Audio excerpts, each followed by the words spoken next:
still the Wolfpack was able to come out ahead. Now Schernfire takes back to Summoner's Rift. He is the OPL's MVP. He is certainly the most dominant player the region has seen. 4 titles. That is all he's ever competed in. This guy does not lose domestically and looking to make a mark at World. Absolutely, and when you look at this team coming into the day, you would have thought this was a surefire win for Schernfire and the Direwolves, but after that upset against EDG, there are a lot more question marks coming into this match. But we still haven't seen a great early game out of InFinity. They had an okay early game versus the Direwolves first time around. They were able to pick on BioPanther on Ubisoft, that inexperienced top side of the map.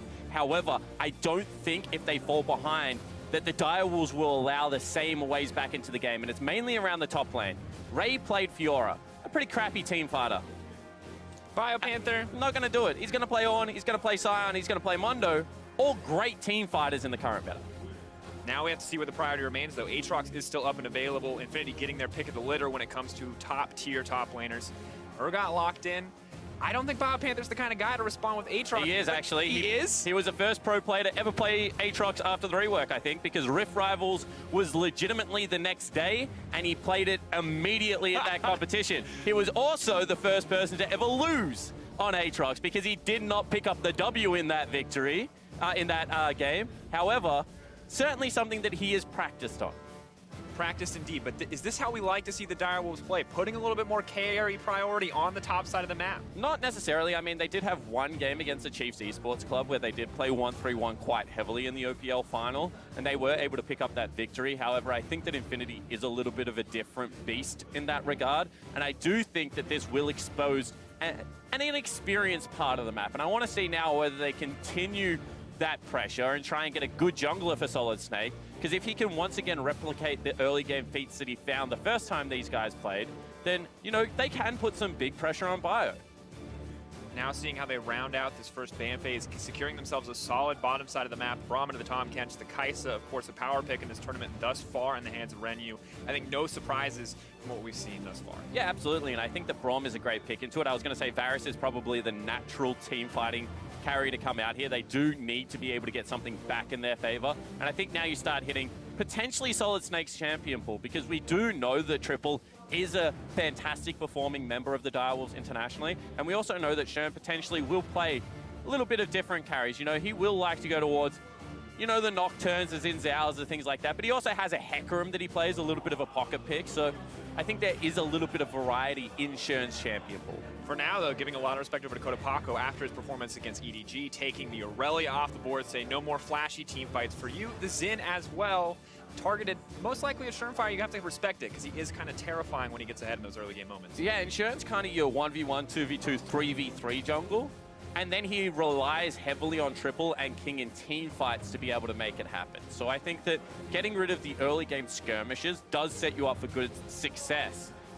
And I like the fact that, you know, InFinity is very clearly researched on Shern, because this is probably his 2 most played champions from what I have seen recently. And that is not what I expected coming out of the Direwolves lineup. I thought maybe he'd go back to something that he's used in the past, when he used in the final, like the Zac, but the Skarner coming in for Schernfire. Also taking away from Solid Snake, though. Solid Snake, a very accomplished Skarner player in his own region, so maybe doubling up is a solid pick for Schernfire and a takeaway from InFinity. Yeah, absolutely. I can understand that. However, Solid Snake can now go towards something a little bit more aggressive, potentially try and help Relic out in that top lane. That's definitely more aggressive. I don't know how much it's going to do early spawn, but that is an aggressive pick, certainly. And now they just need some magic damage. And I think, once again, you know, go towards a Galio. This composition would make so much sense. They would have such great dive onto the backside of the map. You know, you're not going to be able to save Triple, save Cupcake from the Nocturne Galio combo. We'll be able to shut down some of that map presence of the Tahm Kench as well. But it's not going to be the case. This pick ban is just, you know, everyone grabbing comfort right now. Grabbing comfort, but I also like it because we talked, when Schernfire wasn't a part of this team, Triple and King mid to late game team fights were clutch to get this team the win. And if you have 2 picks that can just delete a single member, maybe you can stop Direwolves from setting themselves up in that position, but they're not going to let it happen. Is this... All right, Lissandra going into the mid lane. Yep. I think that that is a little bit, like, I understand what your thought is, you know, get the pick, generate a gold league, maybe fight on your terms. However, reality of the situation is now you've got Nocturne that wants to be able to dive onto the back line. No one else really able to follow him, apart from maybe a LeBlanc if you get a creative flank. At the same time, you're going to have lockdown CC coming out of Shern, coming out of Triple. If you do overextend, and they don't have the best initiation coming out of the InFinity lineup. And, you know, ease of execution is something that you do have to talk about. At the same time, I mean, I think that Shern now can be a little bit more successful in this comp, and both teams very much changing up their style from what we have seen so far. Much less about the team fights for InFinity. You know, after the success against EDG, I think we all kind of just expected them to stick to that style, but a little different here with the Nocturne, with the LeBlanc. Looking at the draft, though, Direwolves, I think a lot of things that we expected, kind of the more safe pushing bot lane over there, giving Shernfire a bit more priority with those early powerful lanes. Lissandra, though, feels like a bit of a curveball, especially after Triple was such a monster on the Azir, pretty much single-handedly starting most of the plays that won Direwolves the game. Well, Triple really does change his playstyle based on what Shern is playing, and they've got a lot of lockdown. If they can get priority over this mid lane, expect them to be able to team up and rotate around the map. They really do use Triple as a resource that they give heavily to Shern. He is a big invading jungler. He is a big farming jungler. And I want to see whether that is the playstyle that comes out, because not going to be on the most impactful early game, but can zip around the map nicely. And InFinity would be the team right now that has the confidence after picking up that surprise upset. Definitely the case. All eyes on InFinity. Can they bring it back? A rough day one could turn into a miraculous day two, and quite frankly, already has. But another win here sets them up for a beautiful set of tiebreakers, depending on how the rest of the day plays out. Direwolves on the opposite side. Shernfire finally returning. Not the start that they wanted without their main jungler, but getting a 1-1 on day one, not too bad. I'm going to turn it around here, hoping to show us more. Yeah, and you know, I do want to talk about the pressure that now is on Shern, because he would have watched those two games from the sideline. He would have been very thankful that Ubisoft came onto the team, got themselves that victory. But as you can see, this is a guy that they really do play around, and he is an early game powerhouse, and this is what we expected to see. However, he is filling more of a facilitation role, and it's certainly not something that he has done all that much of in the OPL. And I think that they are now playing a different style, and he would be feeling the pressure, because this isn't a comfort pick. This is a situation where, you know, the rest of the team has already started up a couple of games, and I think there's a lot of pressure of the captain of the Direwolves now to be able to replicate the feats of Ubisoft on day one. That is definitely the case, and one of the best things about Shernfire for this team is when you see a low jungle proximity there, he's just so effective with his ganks, because he shows up, he makes stuff happen, but he never has to spend too much time around his laners because he is so effective when he does. Is that going to be the case? Is someone like BioPanther going to need a little more hand-holding, not a guy we expect to play carries? Yeah, well, the thing is that the jungle proximity is low, because what normally happens is they push waves, and then Shern is the person that walks into the jungle, and then if Shern needs help, they collapse around Shern with those pushing waves. So I think that he actually doesn't go to lanes to gank as much as people would probably think, unless he's playing something like the Zac. He is much more of a heavy invade style jungler. I think that now they're giving him a super leash, actually. Bio actually went to the second camp with Shern before going to lane. That is crazy. You did say, when we were looking at this team on day one, hey, normally they put so many resources into Shern, but Spawn, I did not expect this man to get a 2-camp leash from the Aatrox top, who I would assume wants to be in lane to maybe contest for level 2. Yeah, I would assume that as well, Dracos. And there is a little bit of, you know, a meme that BioPanther is the nicest guy in the OPL. He's always smiling, always happy. But I think that's a little bit too nice. You shouldn't sack your Aatrox lane to your jungler. We saw what Relic did on that Scion in those team fights, and Urgot, an even more powerful champion in the current meta. We're going to have to see if that counts against Direwolves as we move later. If this lane advantage for Relic, this early push pressure, is going to work out for him. For now, though, Shernfire speeding through the jungle, as expected with the double leash. Yeah, exactly right. The bottom side. And both junglers going for the exact same clear. This is maximum experience that you're able to pick up. Both of the junglers are level 6 impact junglers. If you face check, you also probably would go down, as that's going to be some damage. Now, Cleanse, of course, in the back pocket of the LeBlanc does make it a little bit difficult to finish out that kill. Ignite may have been a different story, but safety here going to be important in the moments to come, especially with Shern threatening. Kodapako, though, just continuing to level up, it feels like game to game, throwing down a lot more pressure in this early laning phase. And I think there is something to say, you know, InFinity's first opportunity to play on the international stage. We have only seen Rainbow 7 before that. So the players on the InFinity lineup would be wanting to put their best step forward. And sometimes early on in the tournament, that can cause you to overreach.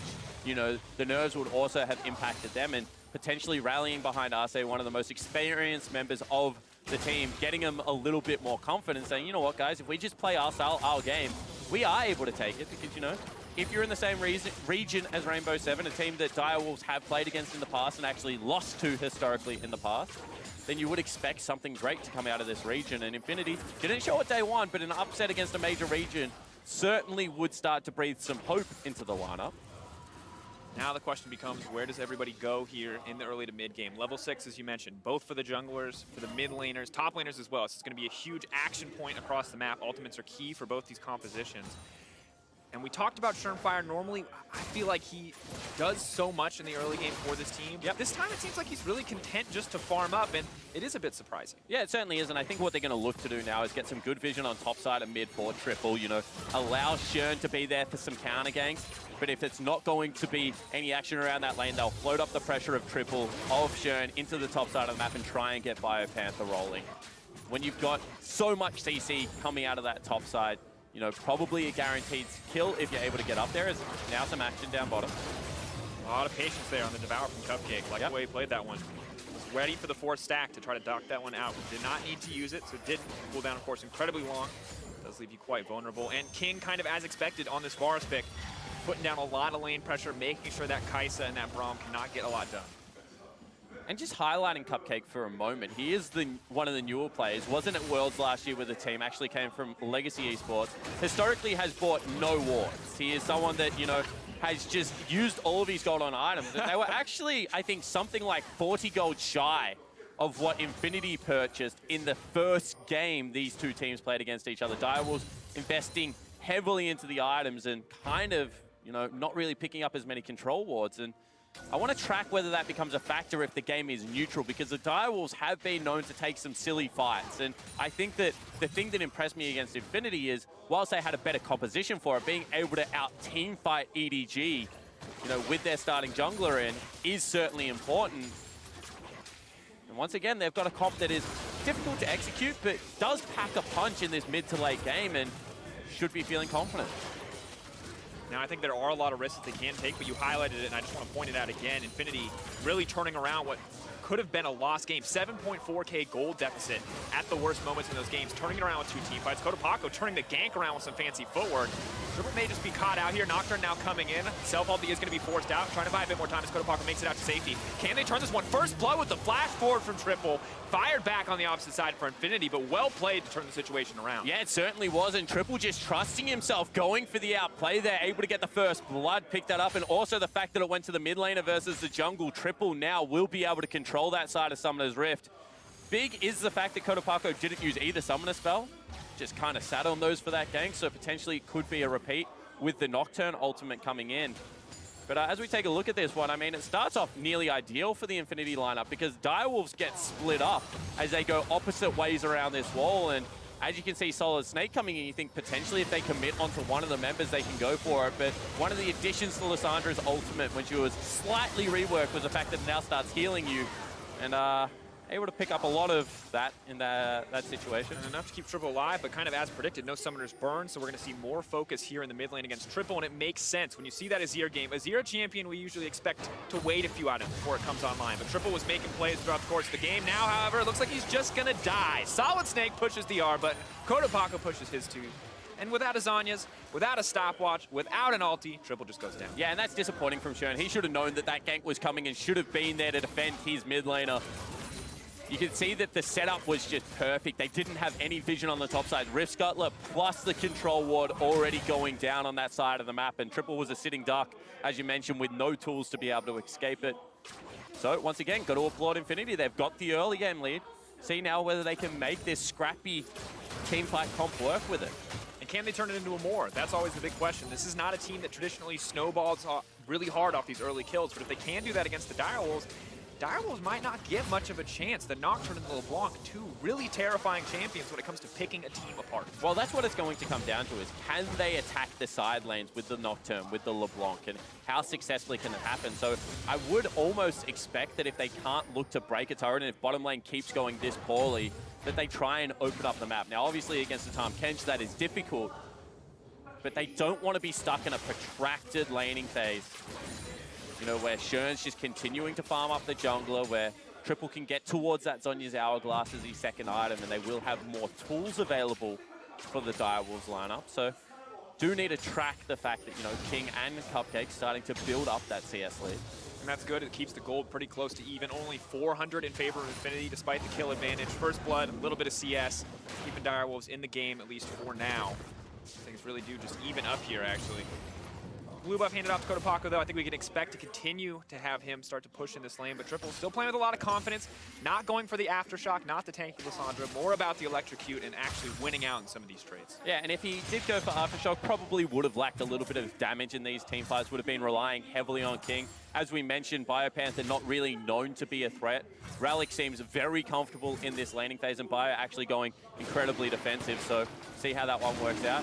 Shern looks like he aggro Dragon, and Triple really not happy with that decision-making, I don't think. Luckily, there's a fruit there, but that's an oopsie. We'll definitely call it one of those. And Shern, does he want to turn back for this? Looks like for now they just settle for the Scuttle Crab, giving him an extra leash. How many people are going to leash Shernfire? Well, that's the thing, is that this team plays solely around their jungler.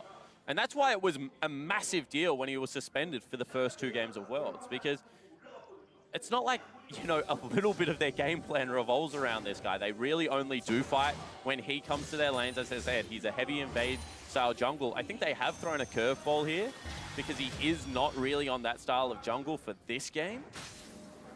But we'll see whether, you know, he can find some of those picks during the mid game, because right now the so it's like it may just be the time, locking LeBlanc down, not really a lot of options for her to run through. Kotopaco now running for his life, all to use, Cleanse immediately going to be the follow-up, dashing out to safety, and Shernfire just left chasing.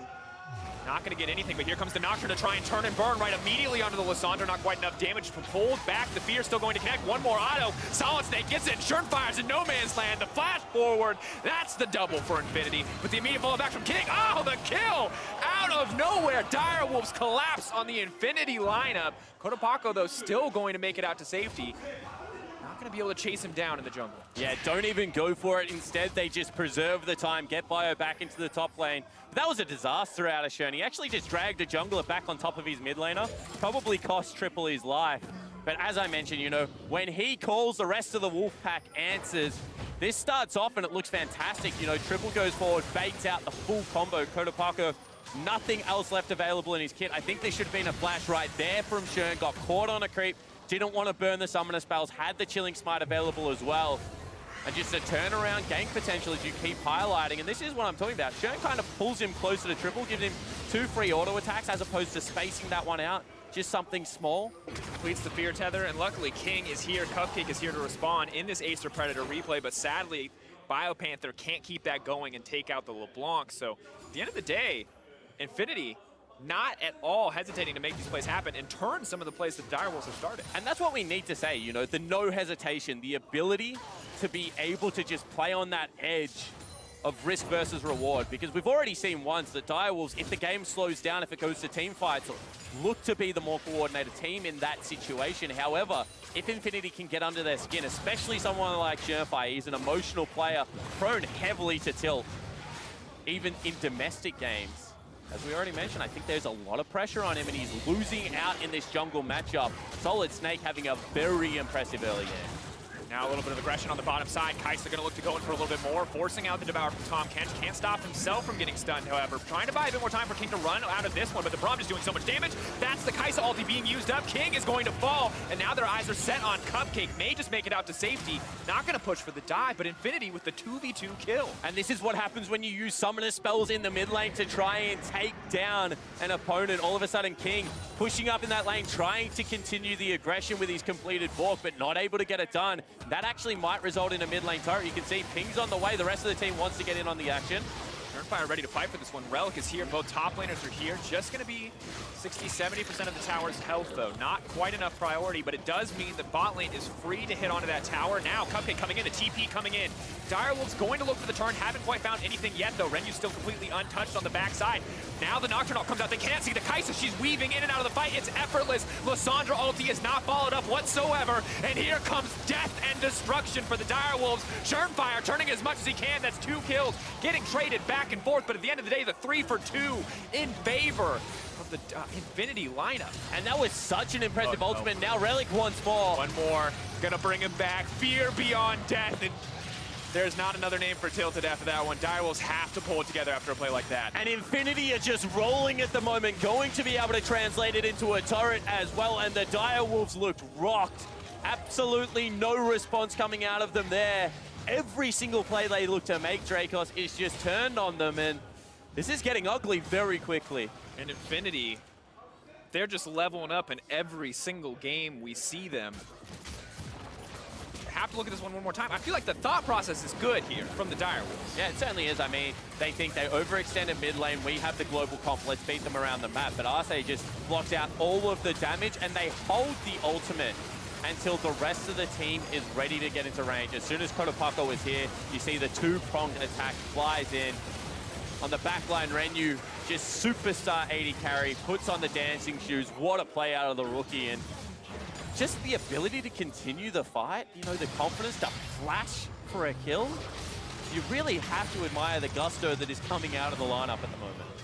Absolutely stellar play. I feel like so many individual members are stepping up. Solid Snake, you know, has been a factor in these games, but has never been the center of attention. But his Nocturne 5-1 and 2 now, and Triple 2 kills there, doing his best to kind of fight this back, but still just not enough in these fights right now for the Direwolves. They're looking very lost. And I think that they've finally identified the kind of linchpin of the team, and that is Triple being able to push out mid lane wave on these control mages and turn into a team fighting beast. And they have picked on him at the earlier stages of the game. The reason not really successful domestically is maybe due to a lack of coordination between the mid laners and the junglers of the OPL, and a reason that Shern is such a highly prized possession. But I think that the persistent of Solid Snake and Kotopako to really stick to that game plan is impressive. They go again. Is coming out, chaining it together. The Tahm Kench doing what he can to save his 80 carry. King's going to get spat out. He's going to try to move his way back, but the Braum is blocking any follow-up, and Shurnfire dies before he can take anyone else. Left all alone under the tower. King goes down again.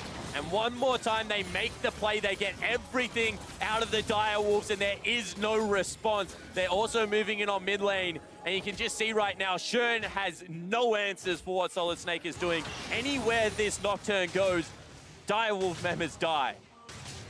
Absolute domination from the inside of InFinity. We wanted to see if they could snowball Spawn, if they could take these early leads and turn them into something greater, and they have been doing it at every single turn. And once again, Shern thinks he's read the play, but he's spotted out just as they go in, and the ability to just continue in on the play. I mean, he's not doing anything. He's just stunned in the front line. You got to say Arce tags up every single member there. Maximum CC coming out. Renyu even nearly clips Cupcake in the back end of that. They take themselves another turret. They've got themselves a 4,000 gold lead. And the Direwolves, when they fell behind the first time these teams played, pumped the gas. They said, you know what, we can slow this down. We will team fight.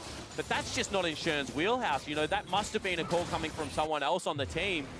One more time, they want to start up the fight. King running for his life. He may just burn down inside the Tahm Kench. Oh. He does. Killing spree now. They're going to try to take him out. Tahm Kench might just get a snack, but I don't know if it's going to be enough. Nocturne now running. The Braum is there to defend, but the shutdown comes in for sure. And Lissandra over the wall wants to lock up the 80 carry, wants to bring it back for the Direwolves, but the concussive blows are there, and Renyu is running for his life. The Aatrox burns him down where he stands, and Kotopako now looking for the retreat. Can't go for the fancy footwork, trying to dodge his way out. Triple does not hesitate to flash in. Kotopako gonna burn his flash as well. Oh. Dashing over! Oh my god, outplayed! BioPanther can't get anything back. Kotopako is just styling. Where did this guy come from? That means you're feeling it right there. Able to go for the 2v1 outplay. 4-1-6 Kotopako right now, as you mentioned, just in the zone. And that was a 4v5 Dracos. They didn't even bring Relic to the team fight. This Urgot was just sitting in the side lane, and they're still able to win out in the advantage. What do you... What do you say? What do you say? Every single time King goes near vision, he just dies. Burns inside the Tahm Kench. Fighting Skarner on his Relic when you don't have really any rotation of spells left is always dangerous. Shern will get a shutdown. I think that this fight was starting to look good. The early rotation out of Bio was probably the factor here, but I mean, they're just so far behind, and they probably could have cut their losses after this point, run up, but they greed out. They want to be able to take down the LeBlanc as well, but apparently today, Kotopako has very much showed up to play League of Legends. Yeah, Cats have 9 lives. Kotopako has like 12. This man is unstoppable. You want to know why they call LeBlanc the Deceiver? It's plays like that. 4-1-6. He has cleanse and a QSS. He has paid the tax and is still ahead of his lane opponent. No one expected this going into today. Even after watching this team beat EDG, I don't think anybody expected this dominant of an early game from InFinity. These guys are incredible on the stage. But now, 4K difference standing between the teams. Spawn, you know Direwolves like the back of your hand. You cast this team all the time. What are their routes back in? How do they come back in this game? I mean, I think they're just going to continue to look to fight. They're certainly not a team to back down. They win or lose very quickly historically. It was against the grain when they stalled out the first time this happened, and it wasn't to the same degree against InFinity. I think it was to the tune of about 2,000 gold the first time around. So really, I do expect them to throw caution to the wind and start looking for their windows. Problem is that anywhere Nocturne is right now, anywhere where this LeBlanc is, you just cannot respond in kind. So it's going to have to probably be onto the side laner of Relic. And one more time, Arce just clearing out this vision. Baron going to start becoming available, and the game really is going to be dictated on InFinity's terms. Just a difficult spot to be. You looked at Triple, you looked at King, and a lot of those late game fights in their previous matchup. Both of them incredibly far behind. The one person who's doing well on the team, BioPanther, on a champion you don't usually expect to see him on, in a role he doesn't usually play, but maybe this is his moment to shine for Oceania and the Direwolves. 2-0-0 on that Aatrox. Direwolves committing the TP into mid lane. Nocturne, of course, with that ultimate up means he can be anywhere. And if what you told me is true, Spawn, then King should pretty much just always be scared when this ulti is up. Yeah, he certainly should be. I mean, last time the Devour came through and it still didn't do anything. You can just see they're looking to attack the side lane. Kodapaka goes in, he's in trouble. Trying to run out, trying to get his way to safety, but has so many tools to get away from the hard CC here. Just wants to focus on taking out the opposition, wants to leap to safety. Skarner gonna bring him back though. Nearsighted, not quite enough. Kodapaka getting pulled back, but he still manages to live. King gonna burn him down, shut down for the side of Direwolves. Exactly what they needed to bring them down. Yeah, and a little bit of disrespect. Relic looking for the continued fight here. Gonna continue leaping in. Now Urgot ulti has been tagged in. Aatrox wants to bring it back, hitting so many members. All the damage, and InFinity now on the retreat. No one going down yet. And Arce shield MVP there, because otherwise Triple would have been able to get back in. It would have cost him his life, but he would have got the snare. However, Braum holds the line. Still will mean that they pick up a top lane turret for it, but you can see the Direwolves heads up play out of Cupcake. Able to rotate them to that one early, and Kodapaka not really respecting the Tahm Kench, and I think, you know, showing that potentially they are adding more strings to the Direwolves' bow. Not the outright aggression, but still willing to pick their mark. 15 kills to 8. Direwolves are trading back here and there. Only a 3K advantage for InFinity. You're talking about a 2K advantage earlier that they came back from. Don't have as many tools, but clearly still a team that is willing to make the plays to come back. Now focusing on sieging the mid lane as we take a look at this one. And once again, you know, we just mentioned the fact that didn't really respect the ward lane. They hadn't been able to get anything deep. There was a pink ward on the back of Red Brush for the Direwolves, and they invest a lot to take down Kodapaka here, but it's because he is the maximum shutdown bonus going across there. You can see King picks that one up, and they continue the fight. And whilst I understand, you know what, you have the gold leech, they burn a lot to pick up your mid laner. Wasn't overreaching. You can see that Direwolves nearly turned it even harder. Probably lucky to only lose one member there, InFinity, and I think that this was the danger. They've had a better early game. You know, can they now reassess the state of the map and pick the smart fights that they need to be able to go, or will they just continue to play to the Direwolves' tune? That is going to be the big question. Triple doing what he can to clear out the vision, not quite going to finish the ward. Shurnfire ready to commit for it, however. His mid control becomes the name of the game for the Direwolves lineup, committing so many members just to get a bit more push in here, but willing to back off when they see InFinity respond in kind. 22 minutes Spawn. When does Baron become a big threat for either of these teams? Yeah, I mean, there's just so much damage that comes out of InFinity right now, so if they win a team fight, Baron's immediately going to be on the cards. They can take it with a couple of members. However, you don't really want to file into a pit against a Varus as well as Lissandra. So I think that their vision control on the top side of the map needs to be better. You can see Direwolves have the double control wards behind the pit, are going to be able to spot out any incursions into their top side of the jungle, and I think that that will give them some safety and the ability to stall this game out for a little bit longer. Just comes down to whether they make another mistake, whether they do overextend for some CS, because it has not been a clean game from either of these teams, really. I mean, we're at a kill a minute. That is very messy. Very messy indeed, and we have to see if InFinity are going to continue to have the same confidence they did early on to pull the trigger against a pick like Tahm Kench, to burn those ultis, and to feel confident that they can just pick a member off before the fight even starts. Because, you know, you fail once like that on the top side, maybe you start to second guess yourself. Because when you give over a big shutdown, suddenly the enemy is just that much scarier. Yeah, it certainly isn't. I mean, you can already see that they have taken the easy objectives off the map. You know, the 3 outer ring of turrets. The Direwolves have got no turrets so far. So any team fight the Direwolves win, if it's decisive, will open up the map, you know, not just from the shutdowns, but from the standing gold perspective. And this is where, you know, discipline comes in. This is where you want to see them go back. Everyone picking up the control wards, pushing out the mid and top wave and being able to go for those plays. But maybe Kotopako again in trouble. Not going to get connected there. Stun will not go through. Predator has now been used. And I feel like in those tense situations, Spawn, a lot more attention gets turned to the leaders of both teams. Arce, legendary support from Lion on this team, building it back, taking it this far. And Surnfire returning to the lineup, playing a different style with him now at the helm, but have to see him have some calm, cool composure if they want to go further in this match. Absolutely, and other vocal members of the team, you know, both Cupcake and BioPanther are actually quite talkative in the Direwolves comms, so see whether they can continue that. But I think that, you know, QSS tax now starting to play a major factor. You've picked up 3 of them. They're a great item. You're against the Lysandra, against the Varus, as well as the Skarner, so certainly a lot of CC to get out of, but just raw stat for stats, you're paying a lot for the active in what could be a scrappy 2v2, 3v3 kind of game. So this gold lead starting to mean less and less as the game progresses. And I want to see some of that mid-game aggression that we have seen, maybe now. Nocturne ulti is going to be used right onto the Aatrox. Of course, does have the ultimate available if he wants to use it. Not going to use it quite yet. Wants to use it shortly to Fear, just not quite enough. BioPanther will be forced down. Surnfire now coming in. Looks like they're going to back off and just be happy with a single ultimate in the end. Ultimate for ultimate, and you have to say that, you know, if you get it out of the 2-0 Aatrox or the 6-2-6.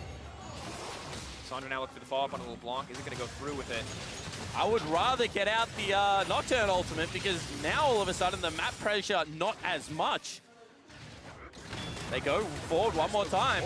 This team is not hesitating to try to find the play, but Triple's going to find his way right into the back line. Moving forward, 4 members locked up. Not quite the damage they needed, but here comes the follow-up from the Direwolves, now hunting down the individual members. That's going to be the double for BioPanther, or got in the middle of everybody. If he can get the ult, maybe the Fear can help him turn it, but it's too little, too late. Firing shots back into the belly of Cupcake, and a beautiful fight for the Direwolves. Yeah, it certainly was. They pick up 3 members. Kotopako looking to see if he can return fire, but they head towards the Baron. And we mentioned the fact that the Direwolves will get back through fighting.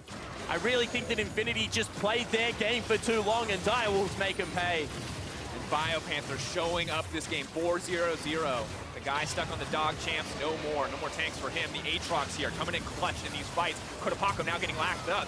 Has to flash for safety, already is slow. The Kaisa, though, picking him off on the side of the fight. Baron no longer an option. Yeah, InFinity. They've actually just pulled off. They've maybe caught out Kotopako. He will have to burn a cleanse. Is just going to get locked up. No, the juke still will drop in the end. But InFinity saved themselves for what could have been disaster and a Baron for Direwolves. Now Arce wants to leap forward. I feel like every time I see anybody leap Spawn, a fight is going to start. I don't even need to check ultimates. Someone's killing somebody. Yeah, and this all came off the fact that they had sent Bio back. But, you know, he's able to run back down mid lane, and they didn't account for Triple on the flank.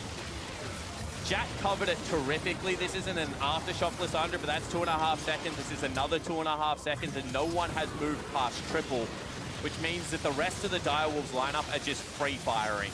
Unfortunately, if you're Alec, you're not going to be able to get out of this, and it looked like they were going to pay the maximum. It looked like Baron was going to be picked up by a team that had taken 0 turrets so far. But you got to applaud Kotopako, you got to applaud Renu of being able to chase them away from that objective. Direwolves, however, still clawing their way back in. And after that beautiful fight from Direwolves, you still have to remember that InFinity have the gold lead. A very strong Nocturne, Kaisa, and LeBlanc. Relic doing quite well for himself as well. The team fights may just get harder as Lysandra gets more items under her belt, but she can continue to hit 4-man ultimates and snares. It's not only that, they just have a beefier frontline, right? They've got themselves a Tahm Kench to be able to save people, but then you got Shern, who's going to be building tank. No pure tanks really, apart from Braum, going to come out on the InFinity lineup, and BioPanther with that level 16 ultimate is just going to be annoying. Ultimate goes in. TP now coming out. Braum going to do what he can to disengage to keep this tower alive, but the Direwolves have baited the teleport. Maybe that's all they wanted, hoping to catch InFinity sleeping. catch him off guard. BioPanther returns to the bottom side, has a TP of his own to start the team pressuring Baron. Yeah, that makes that ultimate massive, that teleport massive, because now all of a sudden BioPanther has his. Relic cannot answer him in the side lane because he's 4 kills. Can't even bounce waves with him. So they have no other choice but to start up this Baron buff and try and force the TP out. Shern is here, TP They now do. coming out. Oh! You gotta wonder if that needed to be committed. Kotopaku's gonna get some free damage down and return to his team. No TP advantage for either side now. And just a battle in the mid lane. Both teams seemingly content to just keep fighting this one out. And you can see how nervous they are. You know, that teleport was not needed. They hadn't committed to the Baron yet. You already have the ability to fight with Varus, with your Lissandra. But they don't go for the fight. Now they might. Now Braum already using the shield there. Lissandra going on the front. Nocturne ready to turn this one. If that ultimate goes down, they are going to go right into the middle of the team, trying to lock everybody up. So many low health bars, but Lissandra buying a bit more time. BioPanther cutting through the backline as best he can. That's the ultimate proc. Resurrection now coming through on the Nocturne. They want to bring it back. Direwolves on the retreat, but they haven't lost any major members yet. BioPanther lives in the end, and Direwolves retreat untouched. And one more time, InFinity think they have the team fight. Everyone on top of them, but there's just no one falling down. Bio and Shern are too tanky. They will get themselves the objective in the Dragon, but Direwolves doing a fantastic job of just holding their line. And now we just keep checking in on this gold spawn. And that 3K gold lead just continues to shrink. And those dragons are, of course, going to be incredibly important. The mountain especially for forcing the Baron in the future. But Direwolves really making a mountain out of a molehill after that incredibly difficult early game to make it this far. Just given the fact that King is up 40 CS, he's been able to grab himself 2 shutdowns. He's got the 3 items so far in this game. If the Varus is allowed to free hit, he will be fine. He's actually upping gold against his opponent in saying that there is no late game carry like a late game Kai'Sa at the moment. And he's going for a death cap. So he's going to pack a punch if he gets into the back line. And that's confidence. You know, we've seen Banshee's Veils, we've seen Hourglasses. This man says QSS, 1 defensive item, that's enough. Let's go straight for the death cap. Shern doing what he can with the adaptive helm to limit some of that AP Kai'Sa damage, but the rest of the team so incredibly vulnerable. Even King now going for a null magic mantle, potentially a Hex Drinker, just to keep himself alive a little bit longer. Yeah, and you know, I would like the Hex Drinker. Generally, you would say something like a QSS, but you're not really outplaying anything apart from Relic, and if he gets past your front line, well, the fight's already gone pretty poorly for you at that situation. However, there is always the chance that Kotopaku is just going to pop you, that potentially Renyu flies into your face, and you just need a little bit more help being able to mitigate. There's a lot of people that are going to leap into your face if you misstep. Yep. InFinity are still ready. Like sharks, just looking for that blood in the water. Not going to see it yet, not going to smell it yet. Direwolves not giving them the opportunity, just to battle for vision for right now. Mid-priority going to be crucial, and InFinity actually juking him out. Predator being used. OPL and Direwolves, no strangers to 50-50 Barons. Shern wants a heroic moment, a heroic comeback. It would be smiting this Baron. 600, not going to get it. Nocturne secures it. Direwolves, are they going to look for the fight? The Bar's ulti goes wide, but Triple is in the middle of everyone. Buying what time he can. BioPanther going in. Renyu already taking down Shernfire. 2 kills already down. Solid Snake taking everyone out on the back line, and this is disaster for the Direwolves. And the teleport just came too late. Triple not willing to go into the fray immediately. They commit to the Baron. They take the team fight, and now they can look to push into the base. Spawn, I cannot believe the confidence from InFinity, despite losing out on some of these plays, just to continue forcing over and over again, to find a weakness in the Direwolves lineup, and right when it matters most, they managed to sneak that Baron under the noses of Direwolves, take the fight to follow. Are they going to be greedy enough to go for the end? I don't think so. Kotopaku still wants blood, and is absolutely fearless. Yeah, if that chain had landed, you would have maybe thought about the re-engage instead. They're just going to pick up the maximum turret value around the map, continue to rebuild the gold lead that they had earlier in the game. And you got to say, the courageous plays just continue to come out of InFinity. We said the game could get harder as it progresses, but the ability to start up the Baron twice, force out the teleports, and this time the Direwolves didn't have the right answer. Would have loved to have seen that teleport come actually towards where Cupcake and King was. Shern commits to the steal, and the rest of the team wants to fight.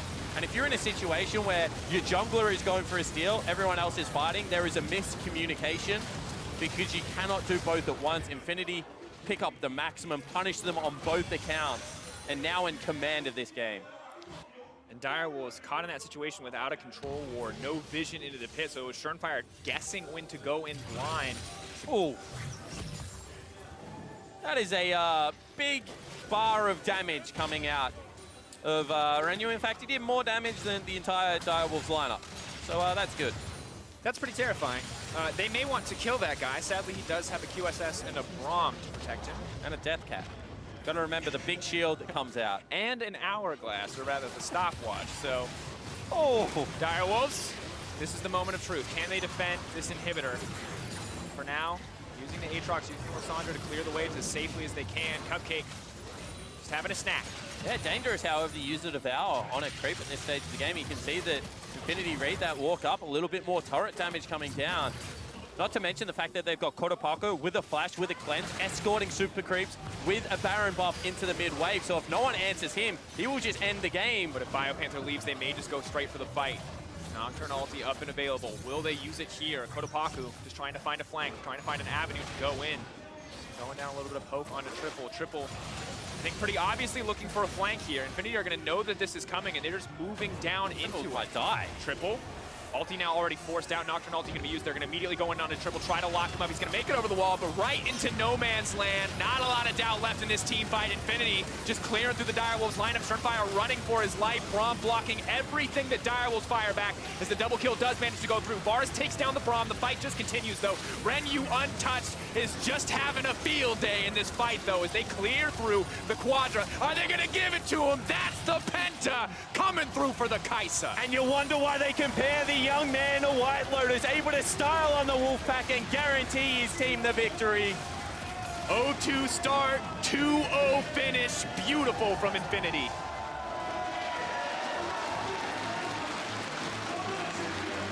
What a turnaround from day one to day number 2 for this lineup. Just able to continue the grind in each of their games, Dracos, really not losing the sight of what they wanted to be able to do.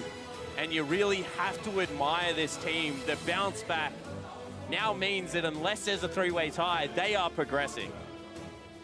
This is momentous. With the difficulties of KLG, a lot of people were speculating Latin America, how are they going to do overall at the tournament? But almost single-handedly, InFinity, redemption for them when they beat EDG, and now potentially making it out, pushing it out, forcing a tiebreaker at least in this group. It's an incredible look for this team, for this lineup. And for more on how InFinity got a 2-0, let's gather some thoughts from the analysts. Wow. All I can say for how InFinity looked on day 1 versus how they looked here today. First they take down EDG, and then they take down the Direwolves, and now their faith is completely turned around. What a story. Yeah, it feels like between day 1 and day 2 appearances, this is the biggest turnaround we've had all playing stage. It just looks completely different, and they have great drafts, great team play, and everyone's stepping up at different points. Yeah. They must have had a great talking to, because remember the whole discussion with like the schedule changes happening, the visa discussion, the fact that they just got to Korea, the jet lag, remember, that's 12 hours differences. Yeah. So they faced a lot of problems in day 1, and it's fantastic to see that it all shaped up. I was talking to Skyshock, who is one of the casters for the LLN, and he said even now they're still so jet lagged. They got up at 4 a.m., they were so nervous, and somehow they won versus EDG. I think he was trying to make an apology before the loss happened, but it wasn't necessary. InFinity goes from strength to strength, and much is in thanks to the MasterCard player of the game, Solid Snake. Oh my gosh, this jungle just went off. This is a guy, by the way, who played for a nearly twice relegated team, Zaga Gaming, for most of the year, that was picked up because the coach Soren had faith in him, and man, is he repaying that faith. Yeah, he came up huge this game. He was looking at Schernfire like he was the Shadowhog from MGS3, always hunting him down. And it was actually him and Kotopaku together, working together for a lot of the early kills in the mid game, as well as collapsing around the bot lane. And there's a period of time where he had 100% kill participation up until around 10 of the kills. And that was the huge part of the game that got them until the late game, where the Kaisa started to take over a little bit more. Yeah, there were a few points where it was Schernfire trying to get a gank off mid and bottom lane, but every single time Solid Snake was actually able to get a great counter gank through, and just making it super difficult for Triple, because Triple would blow off his ultimate, and then nothing would come off, and he would be able to capitalize. Hey, and Raz, Damn, how much does this hurt for Schernfire? This guy he's hailed as the best jungler in the OPL. He, by his own doing, gets taken out of his first 2 games at Worlds, and then he comes back. Everyone's excited because it can only be better, and he gets completely out-jungled by Solid Snake. Well, at this point, fans might be wishing he took himself out for 4 games. I don't think they're going to be too excited with if they go up against EDG and lose and end up getting knocked out of this group stage. It's rough that that's your warm-up game. It really is. That that's the one you come out with. So it's kind of rough. He comes out with this counter play, and Jake was completely right in that it completely changes their style to play around him so he can actually get the ganks across. He does it around mid lane, but a lot of it just comes down to the execution errors that they weren't able to get Cotopaxi incredibly well done to be able to escape away from those ganks and then turn it on its head. Yeah, not to toot my own horn, but I did ask you guys when we heard that Schernfire was coming back. You know, it's been going so well. Triple gets all this agency. He can step up, he can carry. King can do what he wants. And now it did seem a bit like a different Direwolves. But yeah, I mean, slightly different Direwolves, but I do think the majority of the credit goes to InFinity. Yes, I think they're the ones who look a lot different because, to be fair, this was a pretty back and forth game. I do think the OPL representatives had plenty of chances to actually take this one. But BioPanther stepping up. Yeah, BioPanther had a great game, but it did feel like every step of the way, someone else was outperforming them on the other side. That was the thing, night and day difference. The fact that, sure, the MasterCard player of the game goes towards Solid Snake, but then there was the Cotopaxi that we talked about, the pentakill going on to Renyu, the Rookie of the Year. Rookie nonetheless, yeah. Exactly, Renyu. All of the players are coming off big. The fact that it was actually BioPanther that was the best player coming out of Direwolves was insane coming out of both teams. Maybe telling. I do also want to take a look at the Baron fight because often when teams get down in the dirt and have a lot of fights, it can go south, but InFinity also played this one out. Yeah, you see a little bit of a late blast went over. They didn't have vision, so it was unfortunately blind for him. But from this point on, you know, Cotopaxi's on the backside, scaring and eventually killing the Varus out, and this allows them to win this fight, which is probably going to go in their favor anyways. That just changes the entire, station of the fight. Lissandra comes in, sure, that's a 4-man stun, but she doesn't actually do much damage with that, that late in the game, that far behind.